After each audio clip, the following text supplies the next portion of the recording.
Hello everyone, good evening. Welcome to ACE Online and welcome to Daily Current Affairs Initiative. So we'll see the current affairs which are in news for today, that is 30th January. Most of the news that are being tilted towards budget and economic survey which are going to released in the next couple of days, but there are some news which are beyond budget and economic survey.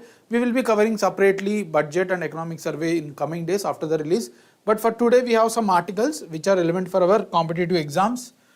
These are Humboldt Enigma, so it is part of geography as well as environment ecology. This was covered in the Hindu newspaper. Then Rajya Sabha elections, so the new Rajya Sabha elections notification has been released by Election Commission of India. So again, this was kept, or we can see it as part of Hindu newspaper today. Then modified Prabhati Kalasin Chambal Link project. So it is a type of interstate river linkage, that means from one state they are connecting to the other state. We will see details about it. It is also comes part of geography. So this Rajya Sabha elections comes part of Indian polity. Then lab grown meat. So this is science and technology. We are artificially creating the meat which is similar in taste of the natural meat. We will see the details about it. Then Maratha military landscapes of India. So this is taken from PIB, Press Information Bureau. Then support for marginalized individuals for livelihood and enterprise, SMILE scheme of Indian government. This is also taken from Press Information Bureau, and there are 3-4 factual pointers which can be asked directly in the exam. We will also see some practice questions after covering these articles, right? So are you ready? Let's start our session. Okay, so let's start the session with the first article, that is Humboldt's Enigma. First we will see what is the context. So there are some explorers, don't need to worry about the concept, we will discuss it from very basic level. So just understand the context that recently some explorers and the naturalists, they are trying to recap or going back to last 200 years before, where some theory was introduced, some observation was introduced by one particular person. Right, so they are rereading it and they are going to propose certain new things, right? So the background, we need to know the background, why what has happened 200 years before and why the new researchers are taking this particular event. We will see the background.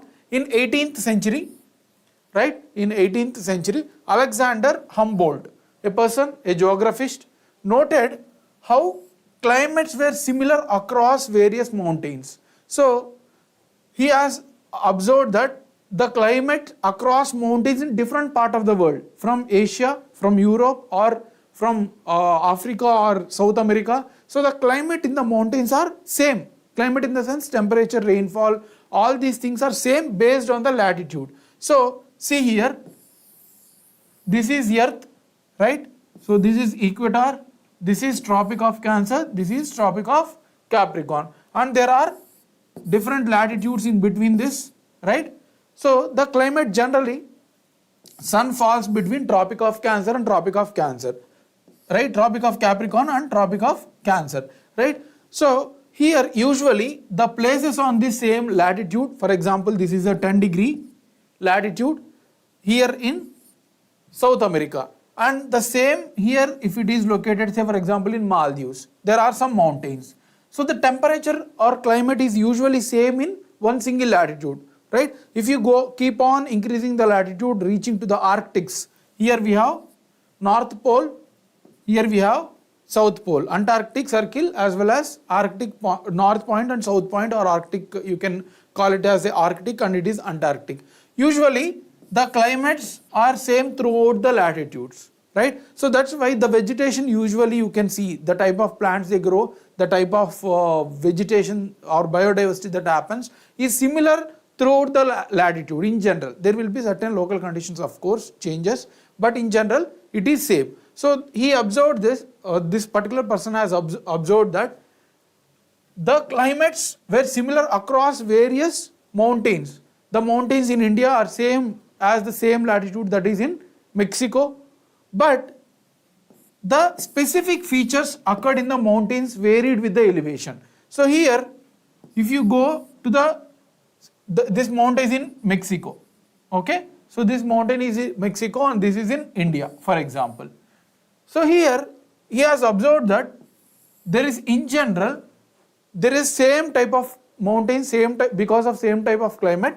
But if you go in the increased elevation, if you go to the greater heights, the biodiversity here is different from biodiversity here. So there is a change when you are going to the higher levels. But in general, if you take at the foot level, the type of biodiversity, the climate are almost similar. But only with the elevation, there is a change in biodiversity also. The type of plants here in Mexico is different from here in India. So that's what he observed. So the researchers has gone back to the same points. Why is this? What is the reasons and all? So we will see what they have observed.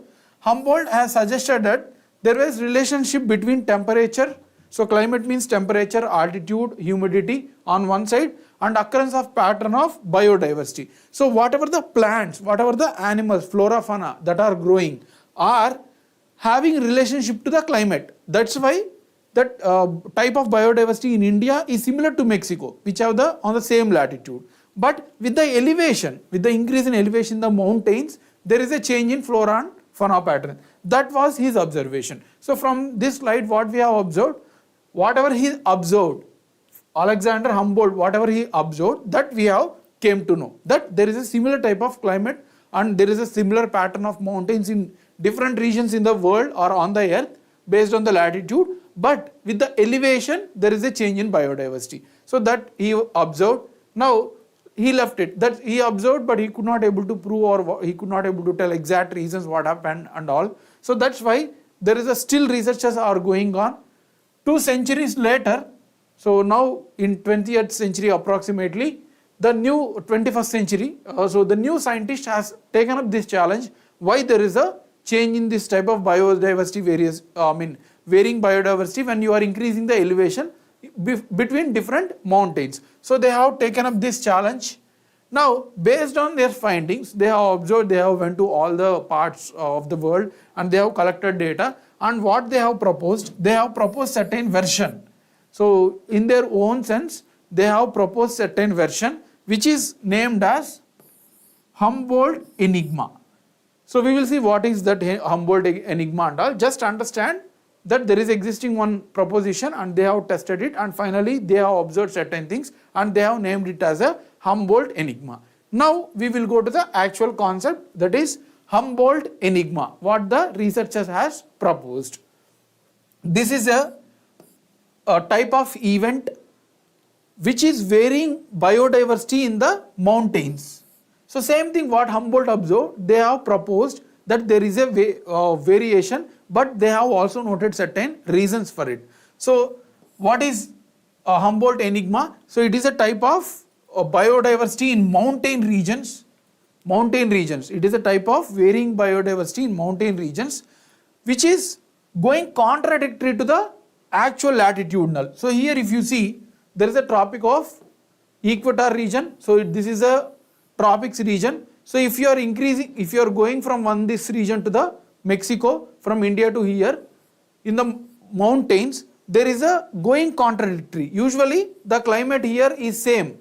So the biodiversity should also be same plant has to be grown. But with the increase in altitude in the mountains, there is a change in biodiversity. Here the biodiversity is different and here the biodiversity is different. So this situation, they have named it as Humboldt Enigma because this was first observed by Humboldt. That's why they have given the same name to this. Enigma means a dilemma, a concept, right? So the Humboldt observation, the same thing they have made and they have named it. Now what they have seen, the proponents, the researchers have held that Earth's tropical areas by themselves don't contain all the biodiversity regions. They are saying this tropical region not the only region where there is a biodiversity, even beyond the tropics. So this is the tropics, right, between 23 degrees to 0 degree north and south. So this is a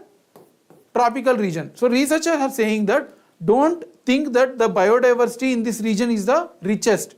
There are certain regions beyond tropics which are also richer, but they are located in the mountains, not on the plains. Okay, so understand this they have proposed that the diversity is not rich only in the tropics, but beyond the tropics also we are having the biodiverse rich regions that are located in the mountain regions. Okay, so they are located outside of the latitude, tropics, but they are located in the mountains only. That's what they have proposed or suggested.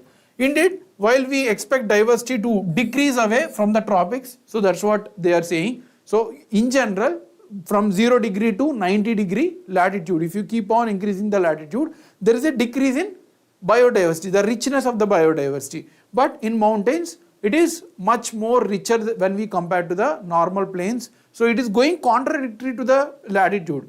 So the biodiverse rich regions of higher latitudes, above 30 degrees in the mountains are much richer when we compare to the mountains that are located in the tropics. So that's what they said. So the whole concept, they call it as a Humboldt enigma because it was first observed by Alexander, right? So Alexander Humboldt. This whole situation they have named to that scientist who has first observed it. And they have given a case of Indian example also. In general, if you see the Indian map, this is the Tropic of Cancer and this is below 23.5 degree. This is the Tropic of Cancer and this is the tropical region. In general, the richness of biodiversity should locate here. But you just think, where is the richness in India biodiversity? Is it in Northeast India or Himalayas or just below the Tropic of Cancer? The richness of biodiversity is most in the Northeast region, right? Because there is a mountains there. That's what they have concluded. From the single case of India, they have concluded certain things. So they have taken one example from India itself. The richness of biodiversity is much more above the Tropic of Cancer, right? In Northeast, when we compare to this part of region. They have taken that example to prove Humboldt enigma, right? So you can also agree, of course, the richness in Northeast India is much higher than Central India and tropical region, right? So they have taken this example. The same thing, it was explained here. You can read it if you want. So they have taken this example and reasons they have observed. So they have taken the theory and they have suggested and they also explained with Indian example to justify their theory. Now they are saying the reasons also why this is happening. First one, history of Earth. So geologically, some million years ago, Earth in different regions there is a different type of formations, like geological process, the plate movement, tectonic movement. So there is a in different places there is a different type of tectonic movement. That's why there is a change in biodiversity in the hilly regions as well. And the geography of Earth. So in different places there is a soil, different type of soil, different type of precipitation, different type of moisture in the soil. So all these things are also contributing for the biodiversity within latitude among the mountains. The climate, such as temperature, so the temperature also varying in different regions because of local condition of local winds. So that's why this is happening, right? So these are all the reasons that they have concluded to say that there is such type of rich biodiversity even beyond the tropics in mountain regions. So these are the reasons that they have concluded. Any doubts in this? Right. So that is about the Humboldt enigma. Now we'll move to the Rajya Sabha elections. So this is very important. The context is this: the Election Commission of India has recently announced the elections for the Rajya Sabha, 56 Rajya Sabha seats. So we'll understand what from very basic level. So I'm taking in every article from very basic level. We need to know everything. Few people might have already know these things. Then like if you are already aware about it, it's fine. But if you don't know, even from basic level, you can understand from here, right? So the Election Commission of India, which is responsible body to conduct the elections for Rajya Sabha, state legislatures, Lok Sabha, they have announced that they are going to conduct the elections for Rajya Sabha for 56 seats. That is the context. That's why it is there in news. First, we will understand what is Rajya Sabha, then we will go to all those things. Right? Indian Parliament has two houses. One is Lok Sabha and other one is Rajya Sabha. The people from Lok Sabha are directly elected by the people and Rajya Sabha are indirectly elected through the MLAs who are in turn elected by the people. MLAs are elected by the people and the MLAs, they elect the Rajya Sabha member from their state. We will see what is the process and all, don't worry. Just it is a upper house who usually have elders, like at least the age of 30 need to be completed to contest in the elections. So this is the upper house of the parliament, right? The members are elected by the states and union territories which is having legislature. It empowers to protect interest of the states. So why this Rajya Sabha is existing in Indian parliament? They want to protect the interest of the states because India is a federal country. That means that the central government cannot take all the powers. States should also have specific powers to take care of their administration. So whenever there is an issue from the states, so Rajya Sabha will protect. How? Because a bill, if central government want to pass through the, to amend the constitution or to process any bigger bills, the higher bills, they need to pass in Lok Sabha as well as Rajya Sabha. So if central government is having majority in Lok Sabha, they will pass the bill. But anyway, it need to pass through Rajya Sabha as well, where the members are not from central government or single party. It will be from the different states because the MLAs of different states elect those things, right? Elects those members. So that's why Rajya Sabha can halt the passage of certain important bills. That's how they protect the states from the central government. This is about the Rajya Sabha. Now, composition of Rajya Sabha. So who consists in the Rajya Sabha? It was clearly mentioned in Article 80 of Indian Constitution, very important.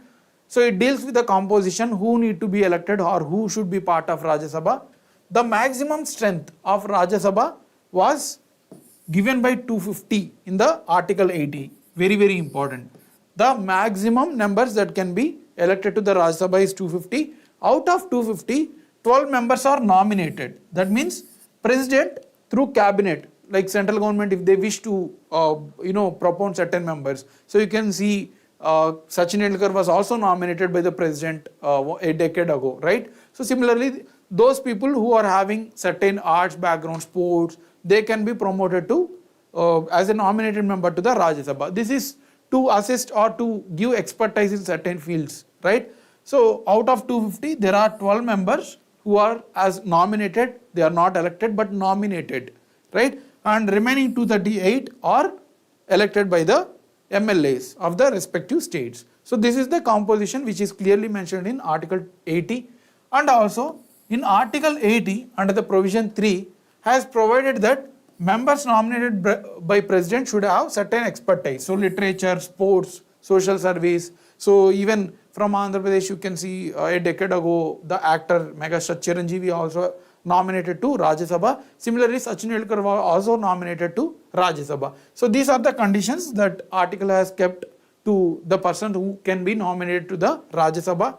The allocation of seats to be filled by representative of states. So it has clearly mentioned that the people of Rajya Sabha can be elected by representatives of states. That means MLAs, member of legislative assemblies, and union territory if they are having legislatures such as Delhi and Pondicherry, right? So these two can be part of union territories, and together along with other states they can elect the members of Rajya Sabha. And how many seats to each of the states? That depends again on the population. Usually in America, if you see the same Rajya Sabha, we call it as a Senate. There are 50 states in USA. So we have 2 seats for each of the states, right? So Washington have 2 seats, California have 2 seats, Boston have 2 seats. So all states are equally given. But in case of India, not all the states are given equal because population has varied across the states. Uttar Pradesh having 20 crore population and Kerala is having just 3 crore, 4 crore population. So we cannot give equal number of seats. So we have given it unequally but based on the population, right? And it was distributed, mentioned in the 4th schedule of Indian Constitution. So how many seats are given to each of the states is clearly mentioned in the 4th schedule of the Indian Constitution. So these are all the composition that was given by Article 80. Now, who are all eligible to vote in the Rajya Sabha election? So that we have already discussed, the members of legislative assemblies, not the legislative council. Certain states like Andhra Pradesh, Telangana, Odisha have legislative councils as well, right? So those persons are not elected because they are not directly elected by the people. Here MLAs are directly elected by the people, so they have the right to choose the Rajya Sabha members, right? So only elected members of legislative assemblies from states and those union territories which are having state legislatures as well. Generally, Article 80 does not mention about how the union territories can vote, but Parliament has passed the Act, Representation of People Act 1951, and clearly mentioned that union territories are also same like states. Whatever the having legislatures in their union territories, so those people can also vote in the Rajya Sabha elections. So that's how the Parliament has passed. So initially Constitution has not given how they enable the voting for union territories, but Parliament has passed Representation of People Act to give them equal powers to the similar to the states which are having legislatures, right? So these are the people who are eligible for vote in the Rajya Sabha elections. Now, any doubts in this? Right. So if you are confused with any of the concepts, you can post your comments, or I will repeat it. You no need to worry. If you are having any doubt in when you are listening, just put the comment there. So we will discuss it one more time if you are having any doubts or confusion in that particular topic. Okay. Now what we have seen till now in Rajya Sabha, we have seen what is Rajya Sabha, then what is the composition, who are all the people can be involved in Rajya Sabha, and then we have also seen the members who can vote in the Rajya Sabha elections. Okay, so who can vote? MLAs from states, which are states and union territories which are having state legislatures. Now we will see the difference between Rajya Sabha and Lok Sabha. Okay, so we will see the differences between the Lok Sabha and Rajya Sabha. Election procedure. So how you will elect the MPs in the elections? You will go in the next few months we are getting elections in 2024. You will have 2 votes to your state and then Lok Sabha. So Lok Sabha the members of Lok Sabha are directly elected by the people through first past the post system. That means whoever gets the majority. So there are 4 persons, say for example, A, B, C, D. Whoever gets the highest majority, 30%, 20%, 19%, 19%, for example. So this person has got 30% highest, so he will be declared as a winner. They don't need to get the 50%. In general, so what is the meaning that if person is getting 50% voting, that means the majority of people are accepting his candidature.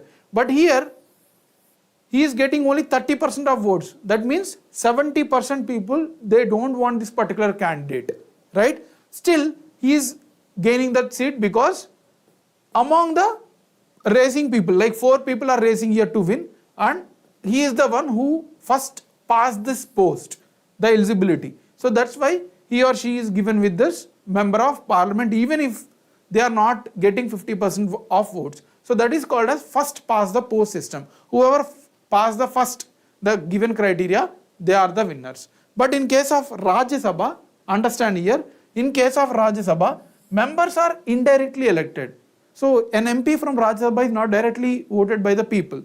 They are voted by MLAs. The people will elect MLAs in their state, and in turn they will elect the MPs. So that is the elections to Rajya Sabha. Now what is the minimum age for electing into the Lok Sabha? It is 25 years. And for Rajya Sabha it is 30 years. These are the important facts. Then term. They constitutes 5 years. So Lok Sabha exists for 5 years. The MP who is elected from Lok Sabha can continue for 5 years. But in case of Rajya Sabha, it is a permanent body. So understand this. When we got the independence and when we started the Rajya Sabha in 1952, so all the people were elected by MLAs, the respective MLAs of different states. So there are, for example, 250 MPs in Rajya Sabha. So this is a permanent body. It will not discontinue like Lok Sabha. After 5 years, Lok Sabha can be discontinued and the new government can be formed. Then only the new Lok Sabha is constituted. But Rajya Sabha will exist forever. So what government has done?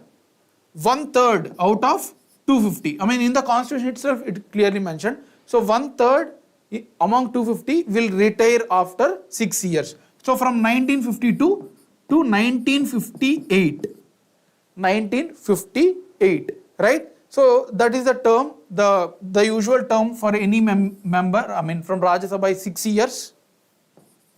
So if we are discontinuing all the members, 250 members after 6 years, so that will be a discontinuity. But the constitution said that it will never discontinue. So what they have done, out of 250, only one third people have been removed from the Rajya Sabha. How? They have made the the slips and they have choose randomly certain members, one third of members. So now among 250 members, one third were removed in 1958 and new elections immediately happened in 1958. For how many people? The one third that they were removed, they got new elections and the new members has joined. Then after next 2 years, 1960. Already one third people have elected in 1958. Remaining two third people, among two third people, they have chosen one third through again randomly in slip manner. They have chosen randomly. And in 1960 again among the remaining two third, one third they have taken, half of the members they have taken, and they have again elected the new members. And in 1962, what will happen?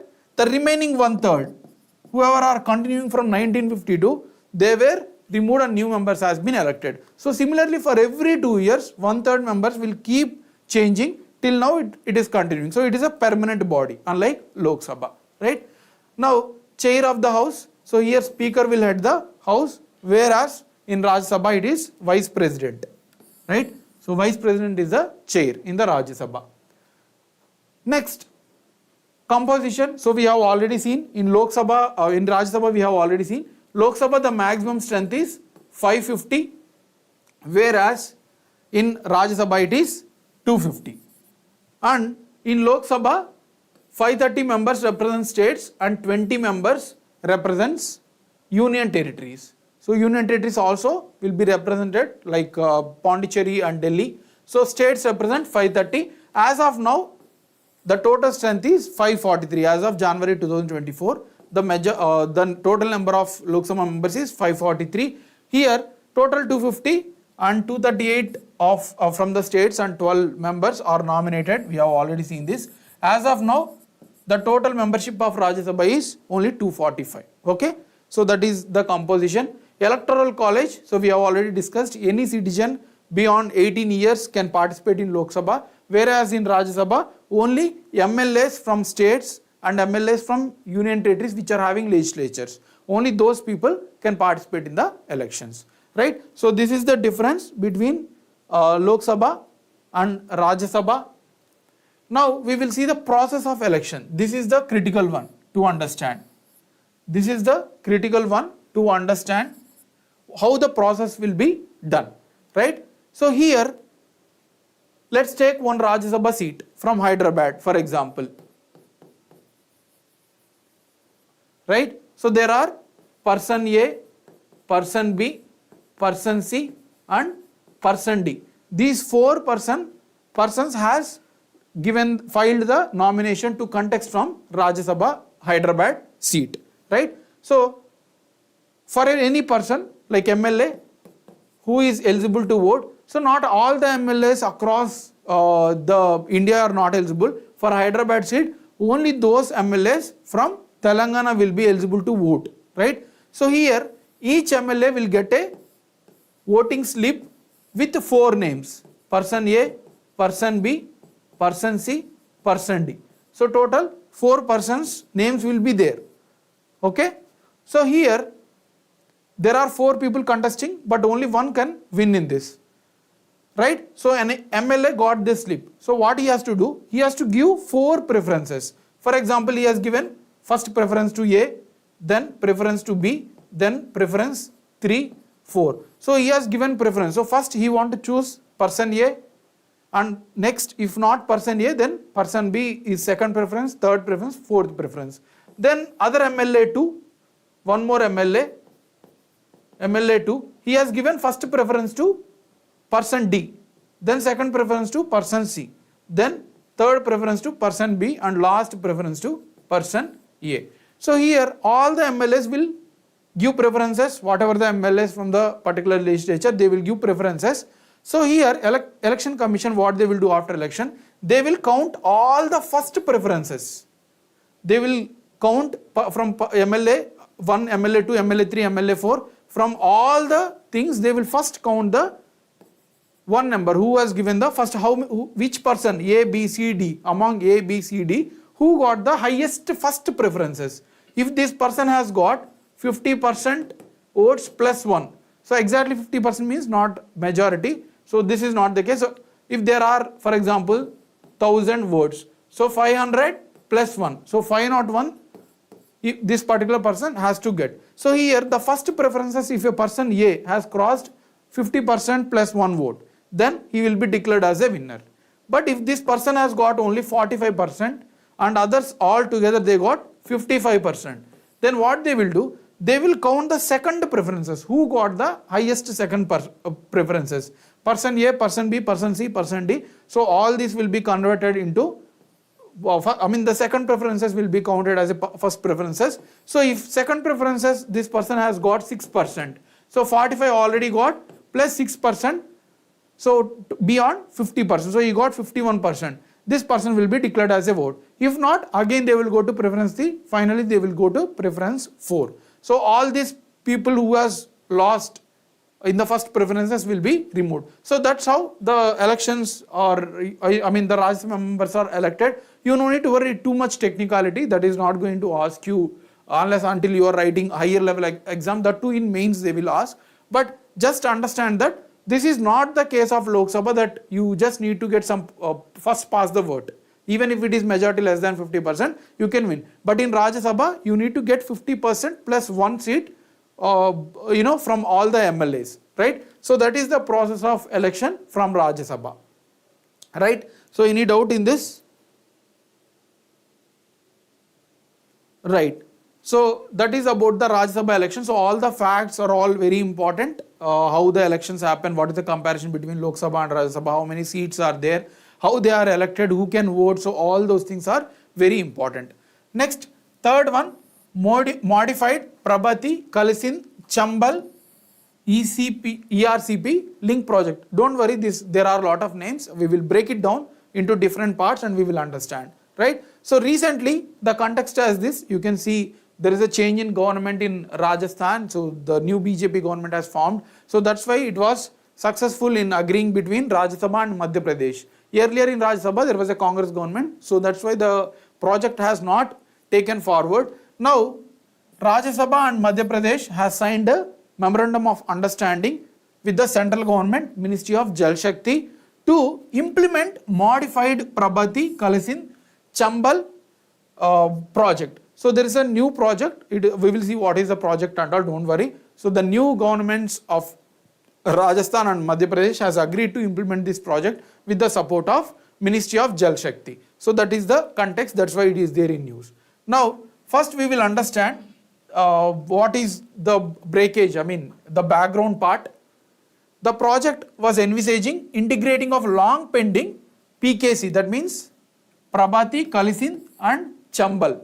So they are the rivers.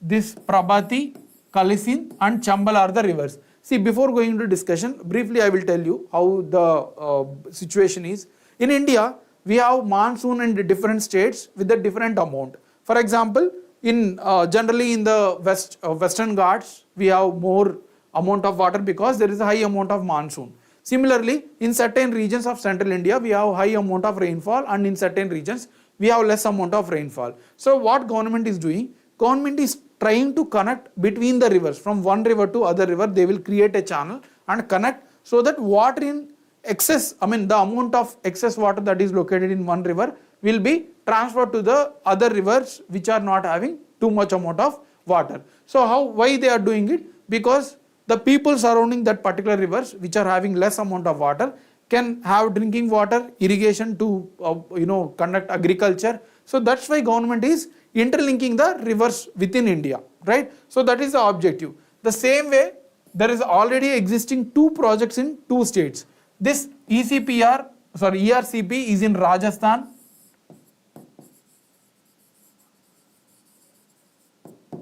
right? Eastern Rajasthan Canal project, and then Prabhati Kalisin Chambal project, it is in Madhya Pradesh. So there were already 2 projects in states.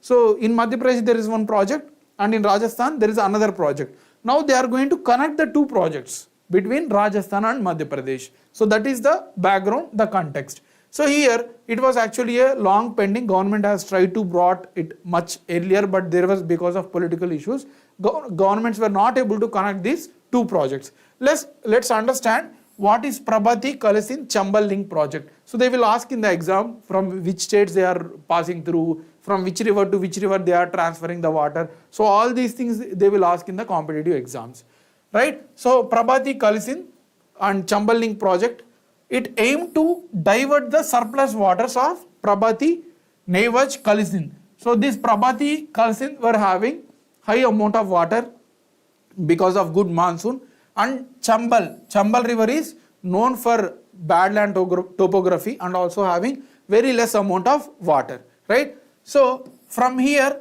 they are transferring the Chambal basin. So it is from Prabhati, Kalasin rivers to Chambal river at Gandhi Sagar and Rana Pratap. There are two reservoirs in Madhya Pradesh, MP.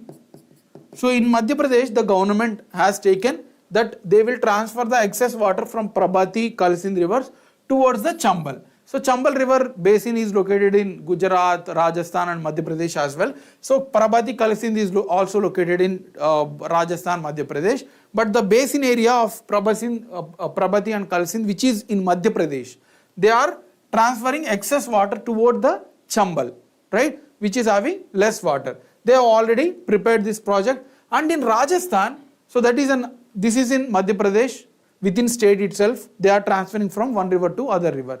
And in Rajasthan, there is a Eastern Rajasthan canal project. So here, there is a Chambal basin. So I was telling, Chambal basin is located in Rajasthan as well as Madhya Pradesh and also some part of Gujarat and Uttar Pradesh as well, right? But we are talking only those Chambal basins which are located in Rajasthan and Madhya Pradesh here.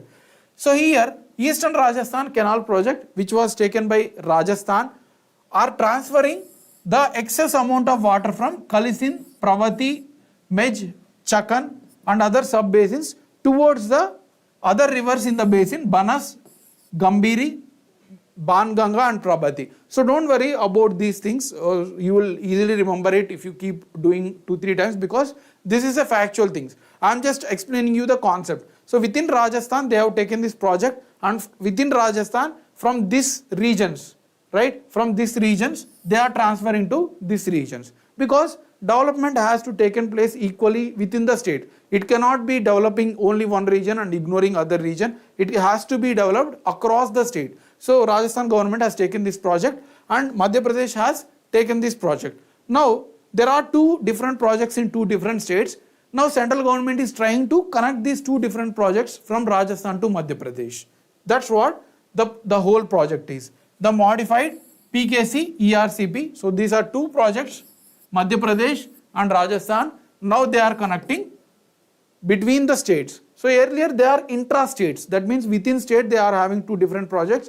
Now this project is interstate. That means connection from one state to other state, right? So that is about this scheme. So what it will benefit, the Ministry of Jal Shakti has said that the main purpose of the project is to provide drinking water and industrial water in 13 districts of eastern Rajasthan and also in Malwa and Chambal regions of Madhya Pradesh. So they are benefiting both the states by connecting two different projects from different states. They are benefiting two different regions, right? So eastern districts of Rajasthan are also benefiting. Whenever there is excess amount of water in Madhya Pradesh rivers, they will transfer to Rajasthan, and sometimes if there is excess water in Rajasthan, they will transfer it to Chambal and Malwa regions in Madhya Pradesh. So mutually both the states are benefiting, right? So this memorandum of agreement is yet to sign clearly. How much amount of water will be distributed, when it will be distributed, that we have to wait, right? So we have seen two different projects in two different states, Madhya Pradesh and Rajasthan, and how these two projects are being connected between the states and how mutually benefiting, right? So that is about the modified PKC and Eastern Rajasthan Canal project, right? So that is important. All the facts that we have discussed are important. What are all the rivers that are involved? You have to remember it, and what are all the states mainly are involved is also very important. Now we will see the next article, that is lab grown meat. Now we will have very short articles because of factual things. We have already discussed the details one in the first three articles. Now here we will focus on the factual. There are 3 more articles, very factual and short. First, the context is this: Indian Council of Agriculture Research, Central Marine Fishery Research Institute in Kerala. So Central Marine Fisheries Research Institute in Kerala has entered into collaboration with the private entities to generate or to cultivate fish meat. So they are going to artificially create the fish meat in the laboratories. Yeah, to grow fish meat in the laboratories. So that is the context. The government, ICARA, Indian Council of Agriculture Research, Central Marine Fisheries Research Institute. So this is a sub-body. This is a sub-body.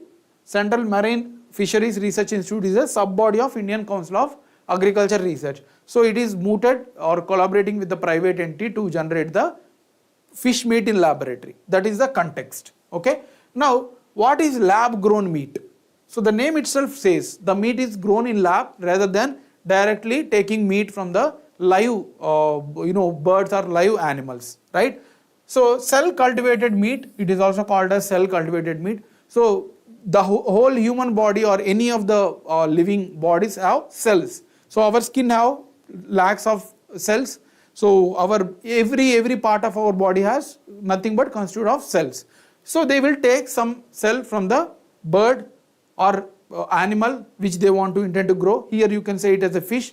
They will take one cell and they will make up a meat by doing a research or multiplying the cells in the laboratory. So there is a technology which can multiply our cells numerously and they can generate a part as well. Human body part also they are generating now. From single cell through the research laboratory they are able to generate the whole part of our body. Similarly here they are taking single cell from fishes or any meat and they are generating into a whole meat, a whole bigger body in a controlled environment. Okay. So what type of research, what are all they are using, that is not relevant for our exam. Just understand it is being created artificially in the laboratory.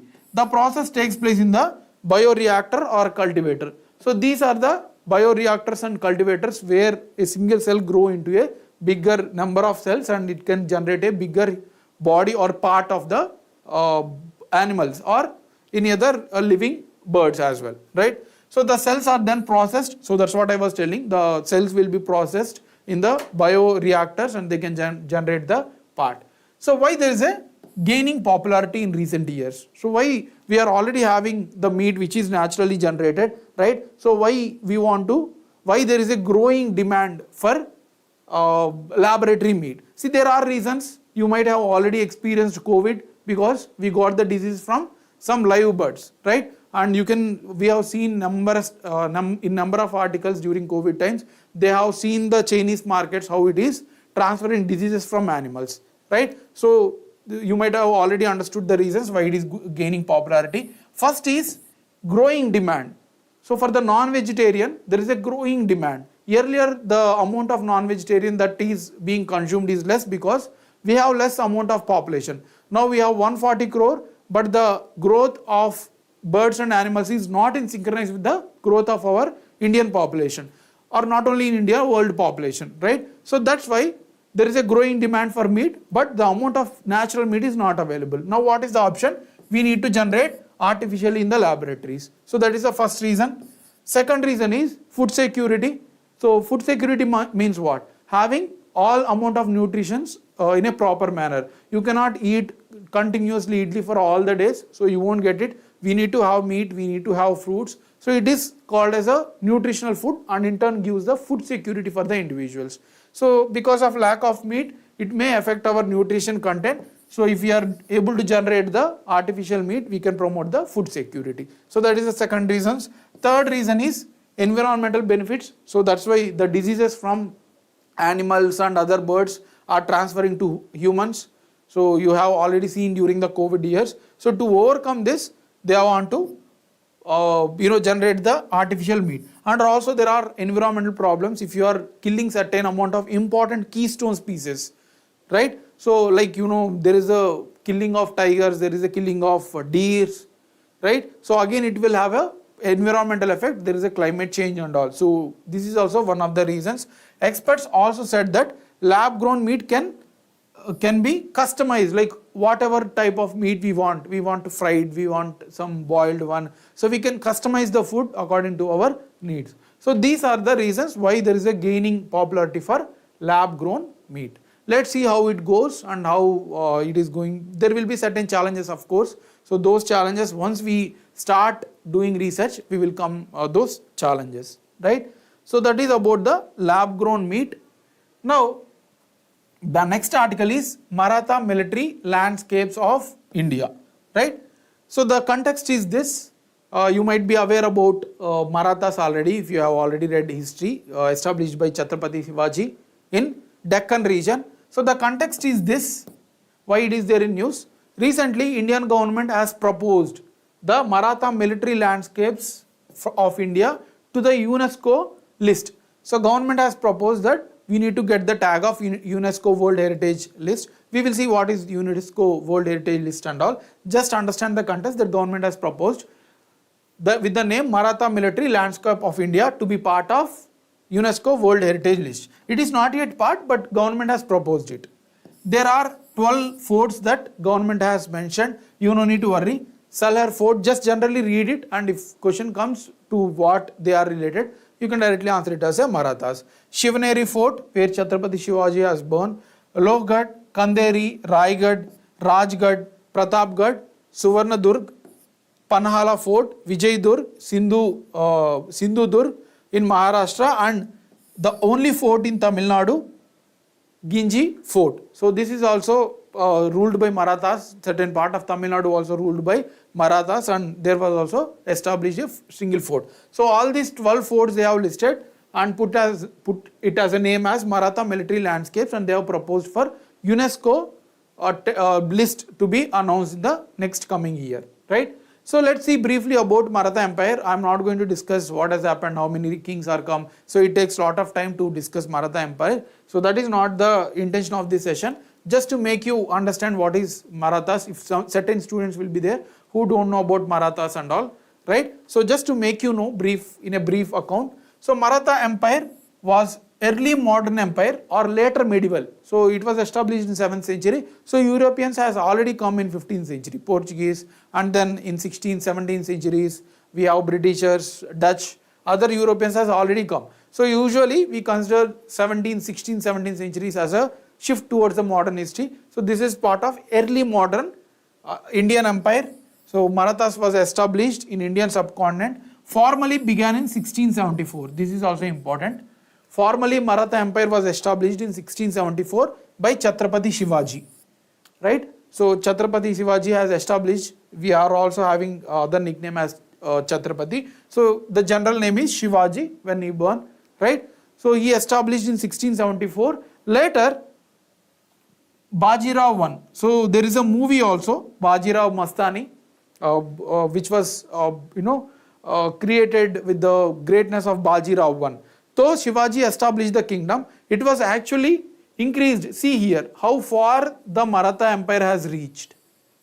Almost all part of India except this eastern part and some southern part, they have occupied all part of India under Peshwa Bajirao I. Very important. So Bajirao I has increased the empire of Maratha established by Shivaji. So you can see the region also where they have occupied, right? Now that's what, like I'm not going to discuss about the details of Marathas and all, it is just a simple background to make you understand the context.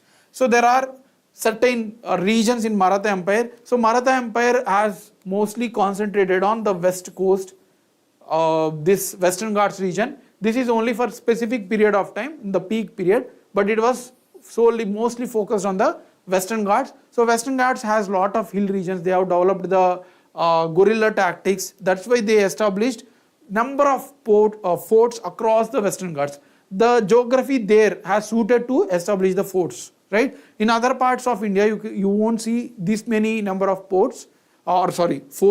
Only few places in India can support for construction of the forts, and Western Ghats is one such thing, and Marathas has established it, right? So hill forts of Maratha Empire, we will see briefly. The Maratha military landscape of India, developed between 17th and 19th century. So starting from 1674 till 1818 when they were defeated by Britishers. So these forts were developed. So they have developed number of ports, and approximately 390 forts are there in Maratha Empire. They have constructed 390 forts, which is a huge in number. And out of these 390 forts, they have taken only 12 forts. Who? Government of India, to put in UNESCO list, right? So that is the greatness of hill forts of Maratha Empire.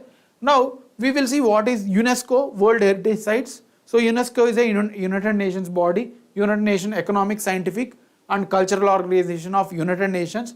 So they have created certain list. In India we have only 42, but across world we have more than 250 lists. So why they are putting separate list?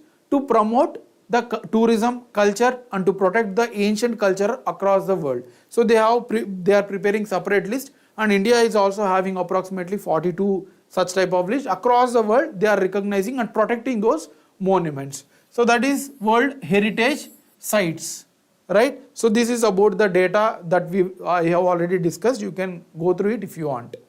UNESCO sites from India. So you need to know the facts which are relevant for our exam also. Total as of now, January 2024, we have 42 World Heritage Sites. Out of it, 34 are cultural sites, that means devotional and cultural, and 7 are having natural, that means biodiverse, natural, environment related. We have 7 environment related, and 1 is mixed site, right? Kanchenjunga, right? So we have 1 mixed site from Sikkim and other 7 natural and 34 from cultural. The first sites to be listed, so under the UNESCO, first sites from India were Ajanta Caves, Ellora Caves and Agra Taj Mahal. So these 4 were first became part in 1983, and the latest one, the most recent one was Hoysala temples from Karnataka. So this is the 42nd site. So the last one, or I mean the last recent one and the earliest one you need to remember. Of course, other things also you need to remember for exam. So I'm not going to discuss in detail about all the sites, just giving you background, and also I'm giving diagram. If you want, you can go through this. So these are the 42 sites from India recognized by UNESCO, right? So this is about the UNESCO. That's what the government want to put this Maratha hill forts into this list, right? So that is the context. Last one for today articles, then we will discuss some facts and we will take up questions. So support for marginalized individuals for livelihood and enterprise, SMILE scheme. SMILE scheme. So the context is this: central government under the project called National Initiative to Rehabilitate Beggars across 30 cities, collecting religious and cultural sites. So like Taj Mahal and all, there are begging across India, right? So government want to remove that begging in the 30 selective cities under National Initiative to Rehabilitate Beggars. So the name itself is giving some clue. So they want to rehabilitate the beggars who are involved in selective 30 cities. Of course, after that government want to remove all the begging across India. But this is a pilot project, and this in turn is being taken under support for marginalized individuals for livelihood and enterprise scheme.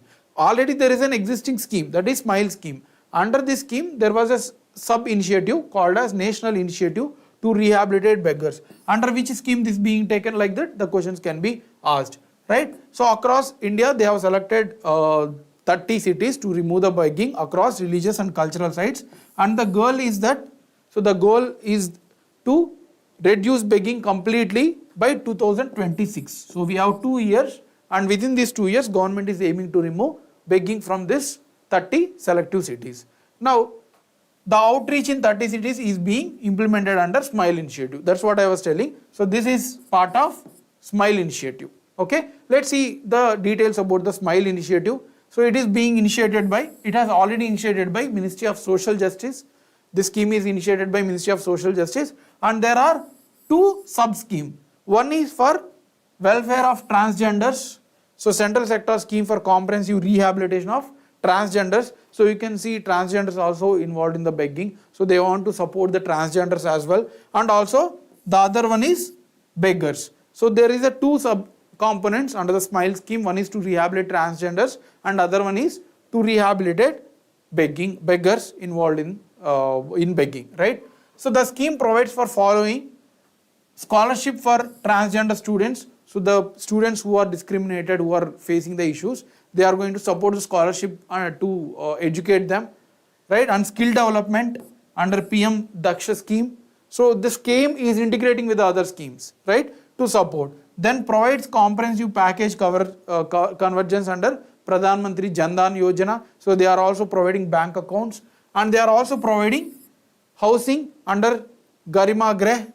The National Portal of Helpline for transgenders, they are also being handled to support the beggars and transgenders. So these are the general points, just divided into two things: transgenders and beggars. They are going to enhance education, promote health, as well as food security. All these things will be taken under the SMILE initiative. Okay. Now there are certain factual pointers which are relevant for our exams, so that we need to do this. We need to see it. So first fact, the table on theme. So during Republic Day 2024, you might have seen that there are lot of ministries, lot of states has put their tableau to showcase their culture.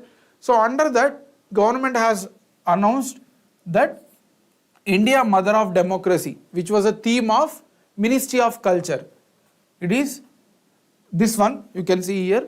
This was put forward by Ministry of Culture. Ministry of Culture. So they have put forward and it was declared as a winner among all the tableau, right? So there are more than 30 tableau, 30 type of showcase from different states and ministries. Among that, this was the winner, Ministry of Culture. India Mother of Democracy was the first spot. And it is announced by Indira Gandhi National Center for Arts. You need to know about this also. Who declares the winners of Republic Day tableau? So Indira Gandhi National Center for Arts. It is an autonomous organization funded by government under Ministry of Culture. So don't think that it is part of Ministry of Culture and they are giving this award. Every year the award keeps changing because it is an autonomous body. It is not an affiliated body, rather it is an autonomous body having sufficient powers. So it is funded by government under Ministry of Culture. Next fact, there is a new military exercise, Sada Tansik, between India and Saudi Arabia. Very important. So this is the inaugural edition between India and Saudi Arabia, named as Sada Tansik. And what is the aim? It want to collaborate according with the United Nations Charter. United Nations says to collaborate between the countries. So the exercise will enable both sides to share their practices and how they can enhance the military security between the countries, right? So that is about the second fact. And third one is successful diversion of Chenab River has achieved to the Rattle Hydro electric power project, right? So they have successfully converted the water of Chenab towards the Rattle Hydro electric project. So Rattle Hydro electric energy project is situated on River Chenab. This is very important to remember and is located in Jammu Kashmir. Its installed capacity to generate power is 850 megawatts. So these are all the facts that you need to remember, right? Fine. Now let's go to the practice question. So that is the session for today topics. Now we will solve some questions from our discussion. First question, which of the below statements is correct about Rajya Sabha elections? So we have discussed exhaustively about Rajya Sabha elections. Let's see the statements. First one, the maximum strength of Rajya Sabha is fixed under the Article 80 of Indian Constitution, right? So that is the first statement. The maximum strength of Rajya Sabha is fixed under Article 80 in the Indian Constitution. The first statement. Second statement, the allocation of seats to be filled by representatives of states in Rajya Sabha is mentioned in 4th schedule of the Constitution. So how many seats to be filled from each of the state is mentioned in the 4th schedule of Indian Constitution. The Chief Minister of State is not eligible to vote in Rajya Sabha election if he or she is chosen from Legislative Council of the state. So if the chief minister is elected or chosen from legislative council, then that person is not eligible to vote in the Rajya Sabha elections. So these are the three statements. So any answer for this question? So take 10 seconds and please comment.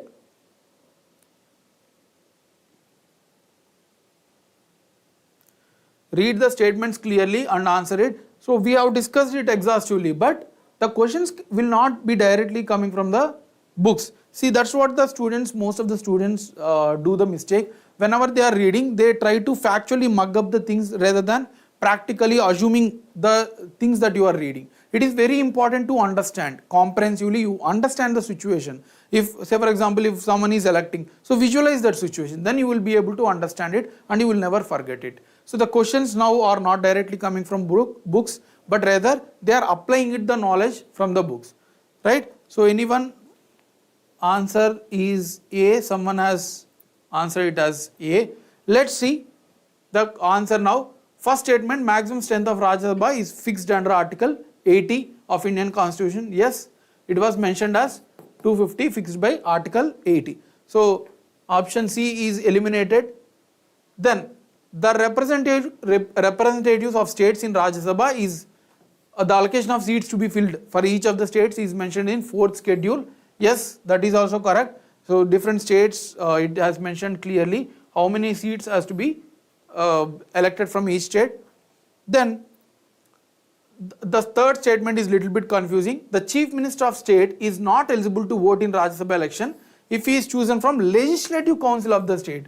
See, we have discussed that the members of assemblies, legislative assemblies are only eligible to vote in the Rajya Sabha elections. Whoever are elected from legislative councils, for example, Andhra, Telangana, Odisha, Maharashtra have legislative councils. Those persons who are become chief minister, for example, Uddhav Thackeray has not elected as a member of legislative assembly. He was elected from legislative councils. He became the chief minister, but he cannot vote in the Rajya Sabha election because he is not directly elected by the people from legislative assembly. So this statement is also correct. He is not eligible. So answer is D. So that's how the tricky questions will be made by the examiners to confuse the students. You need to understand it. The simple thing is legislative council, not directly elected by the people. That is the logic. Only MLAs who are directly elected by the people are eligible to vote to the Rajya Sabha elections. Right? Second question, which of the following states are involved in modified Prabhati Kalisin Chambal Eastern Rajasthan canal project? Right? So which states are involved? We have discussed this. Rajasthan and Uttar Pradesh and Madhya Pradesh, Rajasthan and Madhya Pradesh, Rajasthan, Uttar Pradesh and Madhya Pradesh as well. So can anyone answer this?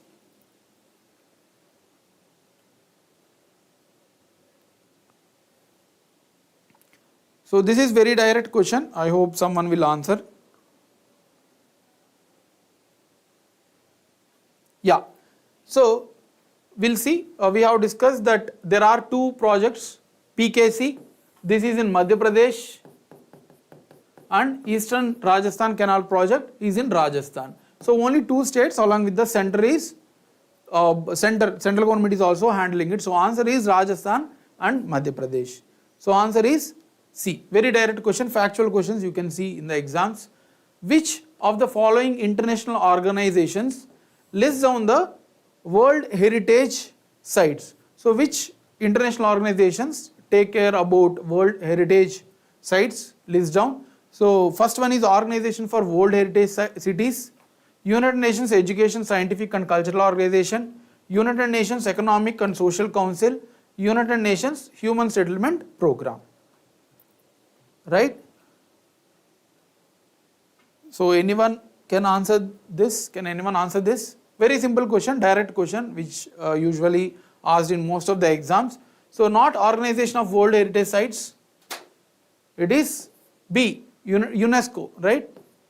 Some people will just by heart the shortcuts, but in the exam if the question comes as a full form, they will again confuse and they will mark as a wrong answer. Those are called as silly mistakes. You have to avoid such type of mistakes. Next, consider the following statements about Maratha Empire. It ruled along Mughal Empire in the Indian subcontinent. So they are saying that this Maratha Empire has ruled along with the Mughal Empire in the So you need to know the contemporariness of the empire. The founder of Maratha Empire is Bajirao I. So the founder of Maratha Empire is saying Bajirao I. Maratha Empire was subsumed into Mughal Empire in 1718. Right? So these are the statements. So try to answer this. These are application based. I am not directly taken the factual things that we have discussed. You need to understand, you need to think when you are listening the class. So you will understand the application, then you will able to answer. So if you are able to train like this here, you can easily handle the questions in the actual final exam. Right? So let's see the answer for this. It ruled along Mughal Empire in the Indian subcontinent. So what we have said? We have said it was established in 1674 till 1818. So when is the Mughal Empire came? From 1526 Babur till 1857. Right? Bahadur Shah was taken. So it ruled along Mughal Empire only. See the timeline of Mughals and see the timeline of Marathas. So that's how the application based questions are given. So first statement is correct. The founder of Maratha Empire is not Bajirao but Shivaji. Expanded by Bajirao I. So this is statement wrong.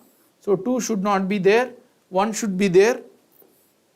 Finally, Maratha Empire was subsumed into Mughal Empire in 1718. No, it was subsumed or taken by Britishers in 1818. Not Mughals, but Britishers. So statement 3 is also wrong. Answer is 1 only. So that's how the questions can be applied. Finally, which of the following authorities announced the annual Republic Day parade tabulae winners? So which authorities announced the Republic Day parade tabulae winners? Indira Gandhi National Open University, Indira Gandhi National Center for Arts, the Crafts Council of India and Indian Council of Cultural Relations. So we have discussed this as well. I hope someone can answer this as this is a very direct question. Okay, so answer is very direct. Indira Gandhi National Center for Arts. Very, very important.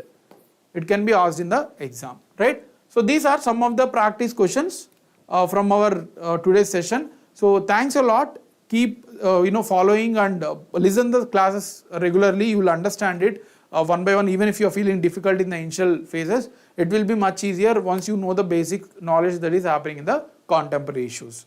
Right? All the best. Thank you.